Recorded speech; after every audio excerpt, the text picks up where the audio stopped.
Present చాలా మంది చేస్తున్న తప్పు ఏంటంటే పెళ్ళవుతుంది, మంచిగా ఫ్యామిలీ ప్లానింగ్ చేసుకొని సరైన టైంలో పిల్లల్ని కంటారు. కానీ పిల్లల ఫ్యూచర్ కోసం వాళ్ళైతే ఫినాన్షియల్ ప్లానింగ్ చేసుకోవాలి. ఎందుకంటే రేపు పిల్లల్ని చదివించాలి, పెళ్లి చేయాలి, ఎన్ని ఖర్చులు ఉంటాయి కదా. సో ఇప్పటి నుంచే మీరు కనుక సరిగ్గా ఫినాన్షియల్ ప్లానింగ్ చేసుకున్నట్లయితే ఫ్యూచర్లో ఇబ్బంది పడరు. ఎందుకంటే ఫర్ ఎగ్జాంపుల్ పిల్లోడో పుట్టాడు, సో ఖచ్చితంగా మీరైతే చదివించాలి. యావరేజ్గా ఎల్కేజీ ఫీజు చూసుకున్నట్లయితే 1,00,000 ఉంది సంవత్సరానికి, 1,00,000. అదేవిధంగా మీరు కనుక ఫ్యూచర్లో మంచి కాలేజీలో ఎంబీఏ చదివించాలంటే 10 లక్షలు ఖర్చు అవుతుంది యావరేజ్గా.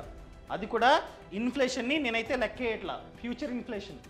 దాంతోపాటు పెళ్లి చేయాలంటే బంగారంతో కలిపి ఎలా చూసుకున్నా 30 lakhs వరకు ఖర్చు అవుతుంది. అండ్ దాంతోపాటు ఇన్ఫ్లేషన్, ఎడ్యుకేషన్ ఇన్ఫ్లేషన్ చూసుకున్నట్లయితే 12%, అనగా ఈ ఫీజులు ఫ్యూచర్లో పెరుగుతూ ఉంటాయి. సో అందుకనే ఇప్పటి నుంచే ప్లానింగ్ చేసుకోండి. మీరు అడగొచ్చు, సర్లేండి చేసుకుంటాం, ప్రతి మంత్ ఇంత డబ్బు మేమైతే పెట్టుబడి పెడుతూ ఉంటాం మా పిల్లల కోసం, ఎక్కడ పెట్టుబడి పెట్టాలి? చాలా స్కీమ్స్ ఉన్నాయి. For example stock market, mutual funds, వాటిల్లో కాస్త రిస్క్ అన్నది ఉంటుంది. సో ఈ వీడియోలో ఎటువంటి రిస్క్ లేని టాప్ 3 గవర్నమెంట్ స్కీమ్స్ గురించి చెప్తా. అర్థమైందా అండి? సో ఇవి ప్రభుత్వ స్కీమ్స్, 100% మన డబ్బు సేఫ్. దాంతోపాటు వడ్డీ చూసుకున్నట్లయితే ఈ స్కీమ్స్ 12% వరకు ఆఫర్ చేస్తూ ఉన్నాయి. సో పెళ్ళయి పిల్లలు ఆల్రెడీ ఉన్నవాళ్ళు, లేదా జస్ట్ పెళ్ళయింది ఇంకా పిల్లలు లేరు, లేదా ఫ్యూచర్లో అతి త్వరలో పెళ్ళవుతుంది అన్నవాళ్ళు, వీళ్ళందరూ ఖచ్చితంగా ఈ వీడియోని లాస్ట్ వరకు చూసి ఏదైతే చెప్పానో దాన్ని ఖచ్చితంగా ఇంప్లిమెంట్ చేయండి. సో ఇంతవరకు ఈ ఛానల్ని సబ్స్క్రైబ్ చేసుకోకపోతే ఇప్పుడే సబ్స్క్రైబ్ చేసుకోండి. నేను మీ కౌశిక్ మరిడి. ఫస్ట్ వన్, మీకు కనుక పాప పుడితే ఈ స్కీమ్లో మీరైతే ఖచ్చితంగా పెట్టుబడి పెట్టండి. అదే Sukanya Samriddhi Yojana, SSY. So minimum పెట్టుబడి ఎంత? సంవత్సరానికి జస్ట్ 250. అదేవిధంగా మ్యాక్స్ వచ్చేసి సంవత్సరానికి 1,50,000 వరకు మనమైతే పెట్టుబడి పెట్టవచ్చు. ఆల్రెడీ చెప్పా, ఇది ఓన్లీ ఫర్ గర్ల్ చైల్డ్. అది కూడా పాప ఏజ్ అన్నది 10 years కంటే తక్కువ ఉంటే అప్పుడు మాత్రమే ఈ ఖాతాని మనమైతే పోస్ట్ ఆఫీస్ లేదా బ్యాంక్స్కి వెళ్ళి ఓపెన్ చేయొచ్చు. అర్థమైందా అండి? ఫర్ ఎగ్జాంపుల్ పాప పుట్టింది, ఆధార్ కార్డు కూడా వచ్చింది, వెంటనే పోస్ట్ ఆఫీస్కో లేదా బ్యాంకో వెళ్ళి ఈ ఖాతాని ఓపెన్ చేయండి. సో ప్రతి ఇయర్ మినిమం ఇంత పెట్టుబడి పెడుతూ ఉండండి. నన్ను అడిగినట్లయితే ఇంత పెట్టుబడి పెడితే మంచిది. అది కూడా సంవత్సరానికి ఒకసారి, లేకపోతే మంత్కి ఒకసారి, అలా కాదు. మీరు ఎన్నిసార్లు కావాలంటే అన్నిసార్లు డిపాజిట్ చేస్తూ ఉండండి, నో ప్రాబ్లం. కానీ ఇయర్కి 1,50,000 మించకూడదు. అర్థమైందా అండి? సో 1,50,000 వరకు ఎన్నిసార్లు కావాలంటే అన్నిసార్లు ఈ ఖాతాలో మీ డబ్బుని డిపాజిట్ చేస్తూ ఉండండి. నన్ను అడిగినట్లయితే సంవత్సరానికి ఇంత డిపాజిట్ చేయండి. చేస్తే మీకు ఫైనల్గా 70 lakhs ఇంత డబ్బు మనకైతే వస్తుంది. సో ఫ్యూచర్లో పాప పెళ్ళి గ్రాండ్గా మనమైతే చేసుకోవచ్చు, లేదా పాపని చదివించాలి MBA, సో మనమైతే ఈ డబ్బుని యూజ్ చేసుకోవచ్చు. డన్. సో ఫ్యూచర్లో పాప చదువు కోసం లేదా పెళ్ళి కోసం వేరే వాళ్ళని డబ్బు అడగాల్సిన అవసరం లేదు. పైగా మీరు ట్యాక్స్ని కూడా ఆదా చేసుకోవచ్చు. అర్థమైందా అండి? సో ఎన్ని ఇయర్స్, టెన్యూర్ ఎంత? నార్మల్గా టెన్యూర్ వచ్చేసి 21 years.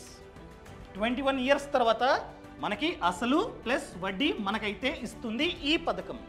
కానీ మనం పెట్టుబడి పెట్టాల్సింది 15 years. అర్థమైందా అండి?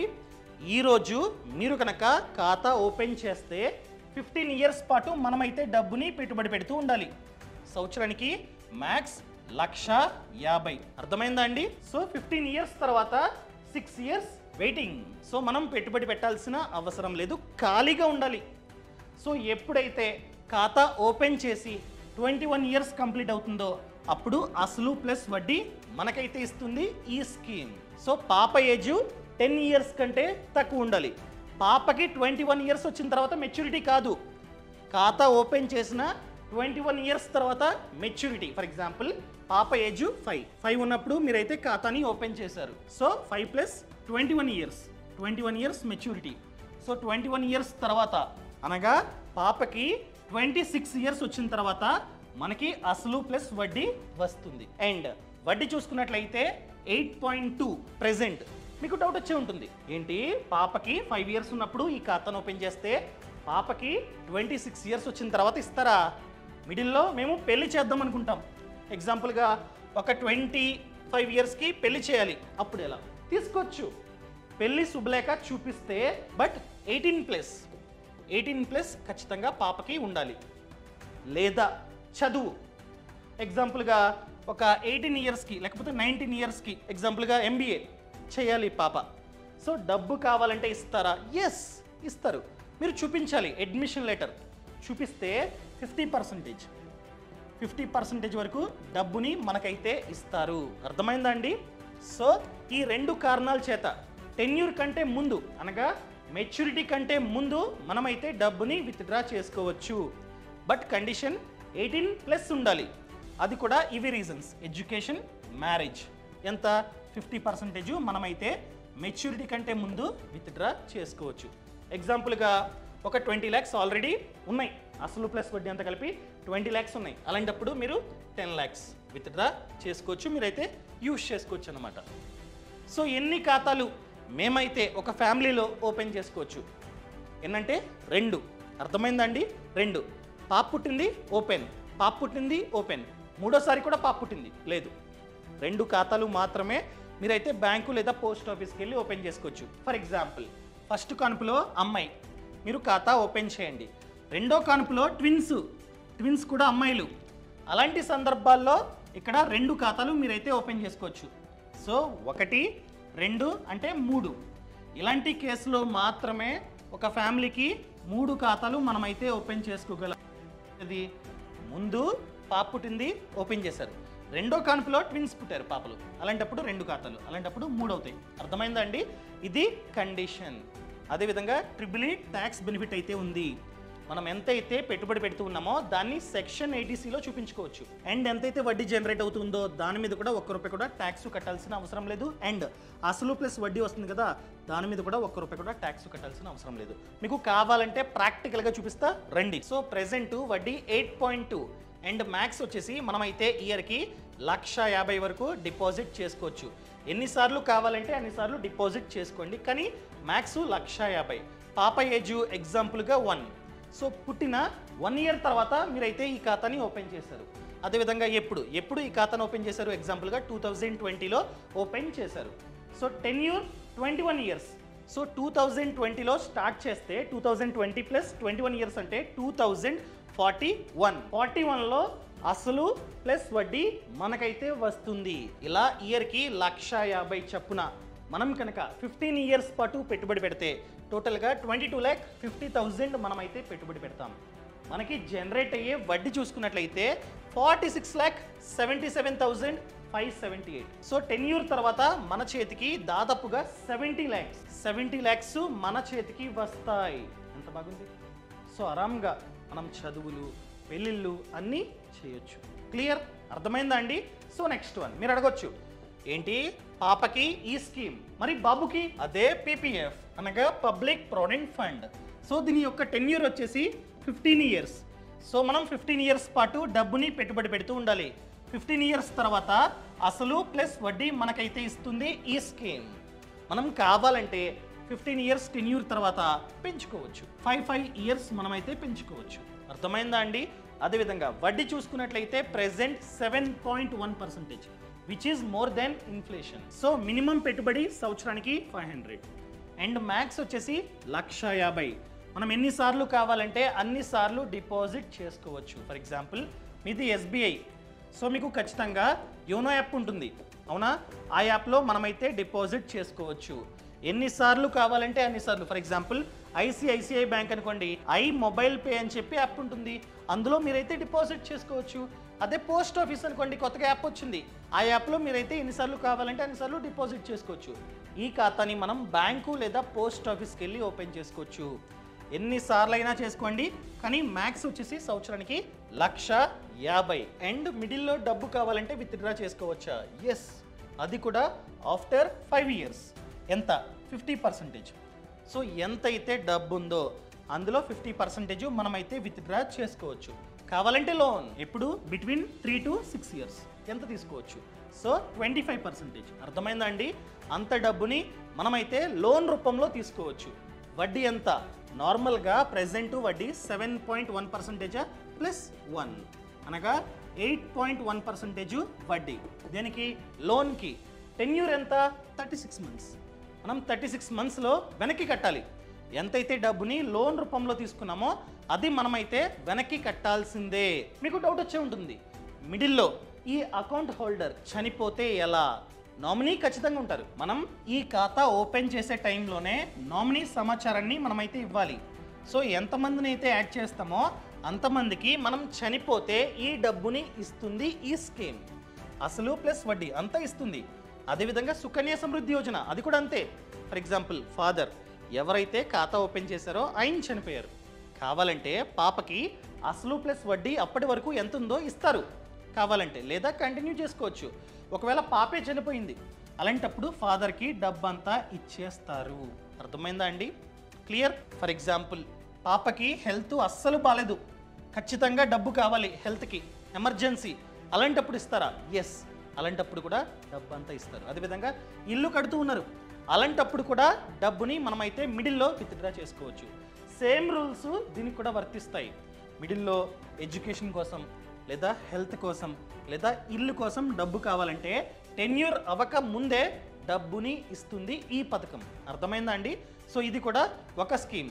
సో బాబుంటే ఈ స్కీమ్లో డబ్బుని మీరైతే డిపాజిట్ చేసుకోండి. ఇప్పుడు ప్రాక్టికల్గా మీకు చూపిస్తా. సో ఇయర్లీ మనమైతే 1,50,000 డిపాజిట్ చేసుకోవచ్చు, అంతేనా?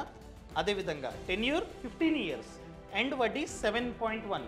ఇలా మనం కనుక 15 years పాటు 1,50,000 పెట్టుబడి పెడితే టోటల్గా 22,50,000 మనమైతే పెట్టుబడి పెడతాం. ఇక్కడ వడ్డీ చూసుకున్నట్లయితే 18.8 lakhs. అసలు ప్లస్ వడ్డీ అంతా కలిపి 40 lakhs మనకైతే వస్తాయి. సో ఫ్యూచర్లో బాబుని మనమైతే మంచిగా చదివించవచ్చు. అర్థమైందండి? ఇదొక స్కీమ్. ఇంకా నెక్స్ట్ వన్ చాలా అంటే చాలా ఇంపార్టెంట్. సో ఈ వీడియోని లాస్ట్ వరకు చూడండి, ఓపెన్ చేస్తున్నా. సో థర్డ్ వన్ SGB అనగా సౌరిన్ గోల్డ్ బాండ్స్. ఏంటి గోల్డా? బంగారంలో మేము మా డబ్బుని పెట్టుబడి పెట్టాలా? ఎస్.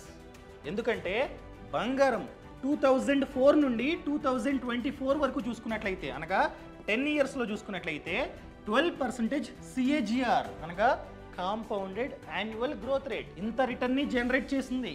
అదే స్టాక్ మార్కెట్ చూసుకున్నట్లయితే ఈ ఇండెక్స్ కూడా సేమ్ 12% CAGR, ఆల్మోస్ట్ సేమ్. ఇది కాస్త రిస్కీ, ఏది? Stock market. కానీ గోల్డ్ అంత రిస్కీ కాదు. ఫర్ ఎగ్జాంపుల్ మీకు ఒక చార్ట్ చూపిస్తా. సో 2000 ఇయర్లో చూసుకున్నట్లయితే 10 గ్రాముల 24 క్యారెట్ల బంగారం ధర జస్ట్ 4,400. కానీ ఇప్పుడు చూసుకున్నట్లయితే పెరుగుతూ చూడండి 2024లో ఏకంగా 75,870 రూపాయలు. ఎంత డిఫరెన్స్ ఉంది? ఫర్ ఎగ్జాంపుల్ 2021లో 48,000, కానీ ఇప్పుడు 75,000. ఫ్యూచర్లో 1,00,000 అవ్వచ్చు అని అంచనా, జస్ట్ అంచనా. సో ఇలా పెరుగుకుంటూ పోతే మన పెట్టుబడి కూడా పెరుగుతుంది. సో ఖచ్చితంగా మీరైతే బంగారంలో కూడా పెట్టుబడి పెట్టండి. ఎలా పెట్టుబడి పెట్టాలి అది ఇంపార్టెంట్. ఫర్ ఎగ్జాంపుల్ మీరు కనుక జ్యువెలరీ కొంటే లాస్, ఎందుకంటే మేకింగ్ ఛార్జెస్ అన్నవి 6 to 14%. అదే వేస్టేజ్ ఛార్జెస్ అన్నవి 5 to 10%. ప్లస్ GST ఎంత? 3. అంతా కలిపి యావరేజ్గా 20% వరకు ఛార్జెస్ అన్నవి ఉంటాయి. రేపు మీరు కనుక ఈ జ్యువెలరీని అమ్మాలంటే ఈ 20% ఛార్జెస్ అన్నవి వెనక్కి రావు. అర్థమైందా? ఓన్లీ బంగారం ధరని మీకైతే ఇస్తారు. మీరు కట్టిన ఈ ఛార్జెస్ అనేవి వెనక్కి అయితే రావు, ఇంక్లూడింగ్ GST. లాస్. అందుకనే వీలైతే బంగారం బిస్కెట్లు లేదా కాయిన్స్ కొనుక్కోండి. ఈవెన్ ఇవి కొన్నా కూడా 3% GST పడుతుంది. బాగా చెప్పారు. ఇవన్నీ లేకుండా, ఛార్జెస్ లేకుండా ఎలా మేము బంగారంలో పెట్టుబడి పెట్టాలంటే ఇది SGB, సౌరిన్ గోల్డ్ బాండ్స్. ఇక్కడ మనకి బంగారం ఇవ్వరు, జస్ట్ బాండ్. ఇలా మనకైతే బాండ్ ఇస్తారు. బంగారం ధర పెరుగుతున్నట్లయితే ఈ బాండ్ యొక్క విలువ కూడా పెరుగుతూ ఉంటుంది. ఫర్ ఎగ్జాంపుల్ మీరు 10 లక్షలు పెట్టి ఈ బాండ్ అయితే కొనుక్కున్నారండి. బంగారం ధర తెగ పెరిగింది. అప్పుడు ఈ 10 lakhs కాస్త మేబీ 15 lakhs లేదా 20 lakhs కూడా అవ్వచ్చు. అయితే ఈ బాండ్ని మనమైతే వెనక్కి ఇవ్వాలి. ఎప్పుడు 8 years తర్వాత మనమైతే రిడీమ్ చేసుకోవచ్చు. అలా వెనక్కి ఇచ్చినప్పుడు బంగారం ధర ఏ రేంజ్లో పెరిగిందో అదేవిధంగా దీని యొక్క విలువ కూడా అదే రేంజ్లో పెరుగుతుంది. మనం వెనక్కి ఇచ్చినప్పుడు ఎగ్జాంపుల్గా ఈ విలువ 20 lakhs అయింది. అప్పుడు ఈ బాండుని మనం వెనక్కి ఇచ్చినప్పుడు 20 lakhs మనకైతే ఇస్తారు. అర్థమైందా అండి? సో ఫిజికల్గా బంగారం మన వద్ద ఉండదు, దాని బదులు బాండ్ ఉంటుంది. 8 years టెన్యూర్, 8 years తర్వాత మనమైతే వెనక్కి ఇస్తాం. బంగారం ధర ఏ రేంజ్లో పెరిగిందో ఆ రేంజ్లో దీని యొక్క రిటర్న్ కూడా వస్తుంది, ఆ రేంజ్లో పెరుగుతుంది విలువ. ప్లస్ ఈ 8 years పాటు ఎవ్రీ ఇయర్ మనకి 2.5% వడ్డీ మన బ్యాంక్ అకౌంట్లో పడుతుంది. అర్థమైందండి? ఫర్ ఎగ్జాంపుల్ మీరు ఒక 10 lakhs డిపాజిట్ చేశారు. సో 10 lakhsలో 2.5% అంటే 25,000. ఇయర్కి 25,000 మనకైతే వడ్డీ రిటర్న్ నార్మల్గా పెరుగుతూ ఉంటుంది. అది కాకుండా 25,000 ఇయర్కి మనకైతే రిటర్న్ వస్తుంది, అనగా వడ్డీ వస్తుంది. ఈ వడ్డీని 2 సార్లు మన బ్యాంక్ అకౌంట్లో వేస్తారు. సో 12,500. సో ఈ డబ్బుతో పిల్లల ఖర్చులు కవర్ అయిపోతాయి. ప్లస్ బాండ్ విలువ పెరుగుతూ ఉంటుంది. ఫ్యూచర్లో మేబీ బంగారం ధర పెరగవచ్చు, రిటర్న్స్ వస్తాయి. సో ఆ రిటర్న్స్తో ఆ అసలు ప్లస్ వడ్డీతో మనమైతే పెళ్ళి, చదువు ఇవన్నీ గ్రాండ్గా చేసుకోవచ్చు అనమాట. సో ఎలా మేము ఈ ఎస్జీబీలో పెట్టుబడి పెట్టాలి? Simple, RBI website. చాలాసార్లు ఆర్బీఐ చెప్తుంది పలానా డేట్స్లో మేమైతే సౌరిన్ గోల్డ్ బాండ్స్ని రిలీజ్ చేస్తూ ఉన్నాం, కావాల్సిన వాళ్ళు ఈ డేట్స్లో ఈ వెబ్సైట్లోకి వచ్చి కొనుక్కోండి అని చెప్తారు. మనం ఆ డేట్స్లో కొనుక్కోవచ్చు. సో 8 years పాటు హోల్డ్ చేసి 8 years తర్వాత అమ్మేసుకోవచ్చు ఆర్బీఐకి. సో రిటర్న్ మనకైతే ఇస్తుందన్నమాట. ఈ విధంగా వర్క్ అవుతూ ఉంటుంది. ఫర్ ఎగ్జాంపుల్ వీళ్ళు డేట్ని అనౌన్స్ చేయలేదు, మిడిల్లో కావాలి, ఆన్ ది స్పాట్ నాకు కావాలి. ఎలా కావాలంటే సెకండరీ మార్కెట్ అనగా డిమాట్. మీకు కనుక డిమాట్ అండ్ ట్రేడింగ్ అకౌంట్ ఉంటే కొనుక్కోవచ్చు, స్టాక్ మార్కెట్లో కొనుక్కోవచ్చు. సో ఇది సెకండరీ మార్కెట్. ఫర్ ఎగ్జాంపుల్ నేను ఆర్బీఐ చెప్పిన డేట్లో కొనుక్కున్నా, మిడిల్లో డబ్బు కావాలి, అమ్మేసుకోవచ్చు. నేను ఎక్కడ సెకండరీ మార్కెట్లో అమ్మేసుకోవచ్చు, అనగా స్టాక్ మార్కెట్లో అమ్మేసుకోవచ్చు. సో అలా అమ్మినప్పుడు మీరు కావాలంటే నేను ఏదైతే బాండ్ని అమ్మేస్తున్నానో దాన్ని మీరు కొనుక్కోవచ్చు. ఎక్కడ? ఇదే సెకండరీ మార్కెట్లో అనగా స్టాక్ మార్కెట్లో కొనుక్కోవచ్చు. జస్ట్ నేను వీళ్ళ వద్ద కొంటా, తర్వాత వీళ్ళకి సంబంధం లేకుండానే మనం ఇద్దరం మార్చుకుంటున్నాం అంతే. నాకొద్దు, మీకు మిడిల్లో కావాలి, తీసుకోండి. సో ఎప్పుడైతే 8 years కంప్లీట్ అవుతుందో దానికి మెచ్యూరిటీ పీరియడ్ ఉంటుంది. సో నేను కొన్నప్పుడు 8 years, ఫర్ ఎగ్జాంపుల్ 4 years నేనైతే హోల్డ్ చేసా, 4 years అవ్వగానే అమ్మేస్తున్నా మీకు. సో మీకు ఇంకా 4 years టైం ఉంటుంది. సో 8 years తర్వాత మీరు రిటర్న్ చేసుకోవచ్చు. అర్థమైందా అండి? సో ఇక్కడ ట్యాక్స్ బెనిఫిట్, మనం ₹1 కూడా ట్యాక్స్ని కట్టాల్సిన అవసరం లేదు. ఎప్పుడు? ఎగ్జాంపుల్గా నేను కొనుక్కున్నా, ఎక్కడ? ఆర్బీఐ వెబ్సైట్లో కొనుక్కున్నా. సో 8 years నేనైతే హోల్డ్ చేసా, 8 years తర్వాత అమ్మేసా, రిడీమ్ చేసా ఆర్బీఐకి. అలాంటప్పుడు ₹1 కూడా ట్యాక్స్ కట్టాల్సిన అవసరం లేదు. నేను 10 lakhs డిపాజిట్ చేస్తే అది 15 lakhs అయింది. ఈ 15 lakhs మీద ₹1 కూడా ట్యాక్స్ కట్టాల్సిన అవసరం లేదు. ఎగ్జాంపుల్గా 4 years తర్వాత నేను అమ్మేసా, ఎక్కడ? ఈ సెకండరీ మార్కెట్లో అమ్మేసా, అప్పుడు ట్యాక్స్ కట్టాలి. అర్థమైందండి?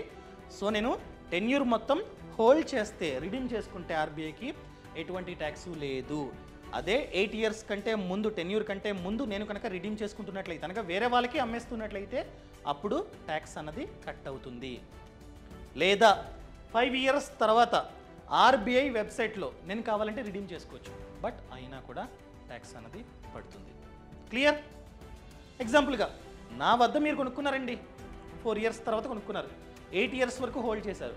మీరు రిడీమ్ చేసుకుంటున్నట్లయితే మీకు కూడా ట్యాక్స్ అన్నది పడదు. ఇండైరెక్ట్గా మీరు రిడీమ్ చేసుకుంటున్నారు అఫీషియల్గా టెన్యూర్ తర్వాత, సో మీకు కూడా ట్యాక్స్ అన్నది పడదు. ఈ విధంగా వర్క్ అవుతుంది. సో మినిమం ఎంత కావాలంటే 1 unit. 1 unit అంటే 1 గ్రామ్. 1 గ్రామ్ బంగారం అంతా మీరైతే మినిమం పెట్టుబడి పెట్టుకోవచ్చు.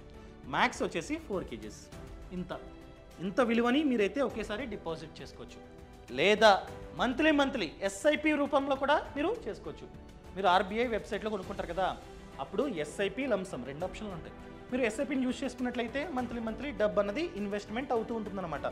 సో మ్యూచువల్ ఫండ్ ఎస్ఐపి ఎలా వర్క్ అవుతుందో ఇది కూడా సేమ్ అదే విధంగా వర్క్ అవుతుంది. చూపిస్తా. ఫర్ ఎగ్జాంపుల్ మీరు కనుక మంత్కి ఒక 20,000 ఎస్ఐపి చేసుకున్నా కూడా మీకు 10 ఇయర్స్ తర్వాత, 10 కాదు 8 ఇయర్స్ కదా, సో 8 ఇయర్స్కి ఒకవేళ 12% రిటర్న్ జనరేట్ అయితే ఇంత డబ్బు మీకైతే వస్తుంది. ప్లస్ ఇయర్కి 2 సార్లు వడ్డీ కూడా వస్తుందన్నమాట. అర్థమైందండి? సో ఈ విధంగా ప్లాన్ చేసుకోండి. ఇలా వడ్డీ వస్తే చాలా ఖర్చులు పోతాయి, ప్లస్ ఫ్యూచర్లో మంచిగా చదువు పెళ్ళికి యూజ్ అవుతుంది ఈ డబ్బు. సో పాపున్నా లేదా బాబున్నా ఇందులో కూడా ప్లాన్ చేసుకోండి. అండ్ దాంతోపాటు మెయిన్ థింగ్ అండి, చాలామంది దీన్ని ఇగ్నోర్ చేస్తూ ఉంటారు, అది చెప్తా. అదే హెల్త్ ఇన్సూరెన్స్. ఫర్ ఎగ్జాంపుల్ మీరు మీ పిల్లల ఫ్యూచర్ కోసం మంచిగా పెట్టుబడి పెడుతూ ఉన్నారు. ఎగ్జాంపుల్గా మీరు బైక్ మీద వెళ్తుంటే యాక్సిడెంట్ అయింది, ఇన్సూరెన్స్ లేదు. ఎగ్జాంపుల్గా ఒక 5 lakhs ఖర్చు అయింది. సో అలాంటప్పుడు ఏమవుతుంది, మీరు హాస్పిటల్కి ఎంతైతే సేవింగ్స్ చేశారో ఆ సేవింగ్స్ నుంచి 5 lakhs విత్డ్రా చేసి మీరు హాస్పిటల్లో బిల్లు కట్టాలి. లేదా మీ బాబుకో పాపకో ఏదో చిన్న డిసీజ్ వచ్చింది, అలాంటప్పుడు కూడా ఎంతైతే హాస్పిటల్లో ఖర్చు అవుతుందో అదంతా వాళ్ళ సేవింగ్స్ నుంచి, వాళ్ళ కోసం చేసిన సేవింగ్స్ నుండి తీసి హాస్పిటల్లో బిల్లు కట్టాలి. ఇలా జరగకుండా ఉండాలంటే ఖచ్చితంగా మీరు ఇన్సూరెన్స్ పాలసీని తీసుకోండి, మీ పేరు మీద, అదేవిధంగా మీ పిల్లల పేరు మీద. సరే, ఎలా తీసుకోవాలి, మంచి కంపెనీని ఏ విధంగా చూస్ చేసుకోవాలి చెప్తా. నేను కింద డిస్క్రిప్షన్లో లింక్ ఇచ్చా, దాన్ని క్లిక్ చేస్తే ఇలా ఓపెన్ అవుతుంది. అదే పాలసీ బజార్. ఇక్కడ మీరు కావాలంటే కంపేర్ చేసుకొని మంచి పాలసీని చూస్ చేసుకోవచ్చు. ఫర్ ఎగ్జాంపుల్ ఇక్కడ మీరు, మీ వైఫ్, మీ పిల్లలు, ఈ విధంగా అందరికీ పాలసీ తీసుకోవచ్చు. ఎగ్జాంపుల్గా నాకు చూద్దాం సరదాగా, ఓకేనా, ఎంత చూపిస్తుందో. నెక్స్ట్ ఇదంతా ప్రాసెస్. సో ఇక్కడ వస్తాయి. అండ్ దాంతోపాటు ఏమైనా జబ్బులు ఆల్రెడీ ఉన్నాయా లేకపోతే లేవు. అదేవిధంగా మీకు కంపెనీ ఆల్రెడీ ఇన్సూరెన్స్ పాలసీ ఇచ్చిందా, ఇస్తే ఇచ్చింది, లేకపోతే నో. నెక్స్ట్ ఇదిగోండి, ఇక్కడ మీరైతే కంపేర్ చేసుకోవచ్చు అనమాట. Network hospitals, claim settlement ratio A to Z మీరైతే కంపేర్ చేసుకోవచ్చు. సో ఎంత కావాలి మీకు కవరేజ్ ఇక్కడ మీరు పెట్టుకోవచ్చు అనమాట. సో ఎంత చూపిస్తుంది, ఇయర్కి చూసుకున్నట్లయితే 7,378 నాకు, అదే మంత్లీ 615 అంతే, 5 లక్షల కవరేజ్ అనమాట. ఇలా A to Z చూసుకొని మీరైతే మంచి కంపెనీని చూస్ చేసుకోవచ్చు అనమాట. ఇక్కడ మీరు ఫిల్టర్లోకి వెళ్ళి నచ్చింది మీరైతే ఫిల్టర్ చేసుకోవచ్చు. For example cashless hospitals click. So A company అయితే ఎక్కువ క్యాష్లెస్ హాస్పిటల్స్ని ఆఫర్ చేస్తుందో ఆ కంపెనీ ఫస్ట్ వస్తుంది. ఈ కంపెనీ చూసుకున్నట్లయితే బెంగళూరులో 604 హాస్పిటల్స్ని ఆఫర్ చేస్తుందన్నమాట. సేమ్ అదేవిధంగా claim settlement ratio A to Z మీరైతే ఫిల్టర్ చేసుకొని మంచి కంపెనీకి సంబంధించిన పాలసీ తీసుకోండి. ఫర్ ఎగ్జాంపుల్ తీసుకోవాలంటే ఇలా క్లిక్ చేసి డైరెక్ట్గా మీ డీటెయిల్స్ అన్ని ఇచ్చి మీరైతే డైరెక్ట్గా బై చేసుకోవచ్చు. సో ఫ్యూచర్లో ఏదైనా జరిగితే మనం కనుక 24 hours కన్నా ఎక్కువసేపు హాస్పిటల్ అడ్మిట్ అయితే ఈ కంపెనీ A to Z క్లెయిమ్ని భరిస్తుంది. మన సేవింగ్స్ లేదా ఇన్వెస్ట్మెంట్స్ నుంచి ₹1 కూడా తీసి ఖర్చు పెట్టాల్సిన అవసరం లేదు, అంతా ఈ కంపెనీ చూసుకుంటుందన్నమాట. సో లింకు కింద డిస్క్రిప్షన్లో ఉంది, అదేవిధంగా పక్కన కామెంట్స్లో ఉంది. సేవ్ చేయడం కాదు, ఇన్వెస్ట్మెంట్ చేయడం కాదు, దీన్ని కూడా ఖచ్చితంగా తీసుకోండి. ఓకే, దాంతోపాటు ఫ్రీడమ్ యాప్లో చూసుకుంటున్నట్లయితే 1000 కంటే ఎక్కువ కోర్సెస్ ఉన్నాయి about business, farming and finance. మీరు ఫినాన్స్ గురించి మొత్తం నేర్చుకుందాం అనుకున్నట్లయితే ఫ్రీడమ్ యాప్లో కోర్సెస్ ఉన్నాయి, విచ్ ఇస్ స్టార్టింగ్ ఫ్రమ్ 599 అంతే. అర్థమైందండి? Mutual fund course, stock market course, PPF course, NPS course, A to Z. అదేవిధంగా బిజినెస్ ఫార్మింగ్, ఎవరైతే ఆ బిజినెస్లో సక్సెస్ అయ్యారో వాళ్ళు మనకి A to Z నేర్పిస్తారు. అదేవిధంగా ఎవరైతే ఫార్మింగ్లో సక్సెస్ అయ్యారో వాళ్ళు మనకి A to Z నేర్పిస్తారనమాట. సో ఫ్రీడమ్ యాప్ లింక్ కూడా కింద డిస్క్రిప్షన్లో, అదేవిధంగా పక్కన కామెంట్స్లో ఉంది, ఇప్పుడే డౌన్లోడ్ చేసుకోండి. Thank you so much. Thanks for watching. జై హింద్.